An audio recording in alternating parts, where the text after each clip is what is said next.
بسم اللہ الرحمن الرحیم الحمد للہ رب العالمین والعاقبۃ للمتقین والصلاة والسلام علی خیر خلقہ محمد وعلی آلہ واصحابہ اجمعین اما بعد۔ قطر سے بصیر صاحب نے سوال کیا ہے کہ جمعے والے دن اگر کوئی شخص لیٹ ہو جائے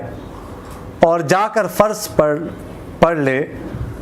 سنتے نہ پڑھ سکے، تو جمعے کے بعد ان کی قضا کرے گا کہ نہیں؟ اور جمعے کے بعد کتنی سنتیں مؤکدہ ہیں اور کتنی غیر مؤکدہ ہیں،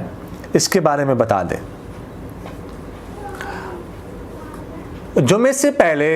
4 سنتیں یہ سنت مؤکدہ ہے۔ جمعے والے دن یا کسی اور دن ظہر کی نماز سے پہلے اگر یہ سنتے رہ جائے تو ان کو بعد میں ان کی قضا کرنے چاہیے، اور بہتر یہ ہے کہ پہلے جو نماز کے بعد مثلا عام دنوں میں جو 2 سنتے ہیں وہ پڑھی جائے، اس کے بعد یہ پڑھ لے۔ پہلے بھی پڑھ سکتے ہیں لیکن بہتر یہ ہے کہ 2 سنتوں کے بعد پڑھ لے۔ اور اسی طرح جمعے والے دن یہ ہے کہ پہلے جو جمعے کے بعد 4 سنتے ہیں وہ پڑھی جائے، اس کے بعد پھر یہ پڑھی جائے۔ ایک بات تو اس حوالے سے یہ ہے، ان کی قضا کرنی چاہیے نماز کے بعد، یہ بہتر ہے۔ اور دوسری بات یہ ہے کہ جمعے والے دن جمعے کی نماز کے بعد جو ہم پڑھتے ہیں، پہلے 4 سنتے پڑھتے ہیں، پھر اس کے بعد 2 پڑھتے ہیں، تو یہ ذہن میں رکھیے گا کہ فقہاء نے لکھا ہے کہ صرف جو پہلے 4 سنتے ہیں وہ سنت مؤکدہ ہے، باقی جو 2 سنتے ہم پڑھتے ہیں وہ راجح قول کے مطابق وہ سنت غیر مؤکدہ ہے، وہ سنت مؤکدہ نہیں ہے۔ تو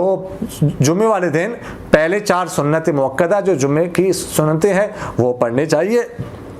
اور اس کے بعد پھر اگر قضا ہوئی ہے جو 4 سنتے وہ پڑھ لیں، اس کے بعد جو سنت غیر مؤکدہ ہے وہ بھی پڑھنے چاہیے۔ سنت غیر مؤکدہ کا مطلب یہ نہیں ہے کہ وہ بندہ نہ پڑھ لے، وہ بھی پڑھنے چاہیے، اور اس کے علاوہ بھی نوافل پڑھنے چاہیے، لیکن اصل بات یہ ہے کہ راجح قول کے مطابق کہ جمعے کے بعد جو 4 سنتے ہیں وہی صرف مؤکدہ ہے، باقی غیر مؤکدہ ہے۔ دبئی سے سلمان بھائی نے پوچھا ہے کہ جن نمازوں سے پہلے نوافل ہے، مثلا عصر کی نماز وغیرہ، اگر مسجد میں عصر کی جماعت ہو جائے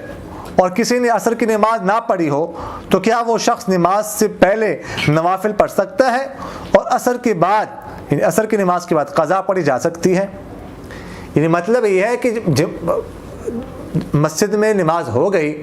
مگر کسی نے ابھی نماز نہیں پڑھی، اب وہ پڑھنا چاہتا ہے، تو اب اس سے پہلے وہ نوافل پڑھ سکتا ہے کہ نہیں، جبکہ مسجد میں جماعت ہو چکی ہے؟ تو دیکھیے گا نوافل کا تعلق جو ہے اس شخص کی نماز کے ساتھ ہے، جب تک اس نے عصر کی نماز نہیں پڑھی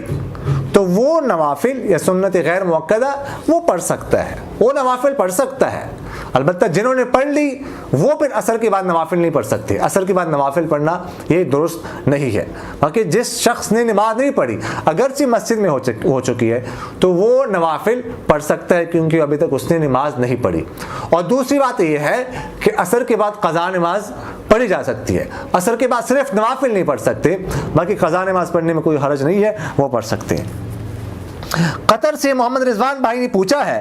کہ اگر کسی کی سالگرہ میں شرکت کرنا یا سالگرہ کی کوئی چیز کھانا جائز ہے کہ نہیں؟ دیکھیے گا سالگرہ منانا ایک یعنی چیز ہے، کوئی فائدہ اس کا ہے نہیں، اس سے بچنا چاہیے۔ باقی ہے کہ اس میں شرکت کرنا یا اس کی کوئی چیز کھانا تو یہ جائز ہے، کوئی چیز جو ہے نا سالگرہ کی وجہ سے کوئی حرام ناجائز نہیں ہو جاتی، وہ کھا سکتے ہیں۔ باقی یہ کہ لا یعنی کام ہے تو اس سے بچنا ہی بہتر ہے۔ حافظ خالد عثمان بھائی نے پوچھا ہے کہ بعض لوگ کہتے ہیں کہ چارپائی کی پاؤں والی جانب کو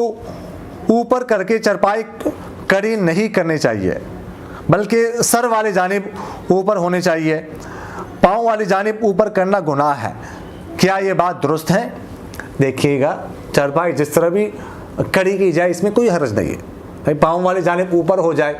یا سر والے جانب اوپر ہو جائے، اس میں کسی قسم کا کوئی حرج نہیں ہے، کسی قسم کا کوئی گناہ نہیں ہے، جس سائڈ پر بھی کڑی کی جائے جائز ہے، چاہے دن کا وقت ہو چاہے رات کا وقت ہو، تو اس میں کسی قسم کا کوئی حرج کوئی گناہ نہیں ہے۔ اقول قولی ھذا استغفر اللہ لی ولکم ولسائر المسلمین فاستغفروہ انہ ھو الغفور الرحیم۔ میرا دل بدل دے، میرا دل بدل دے، میرا دل بدل دے۔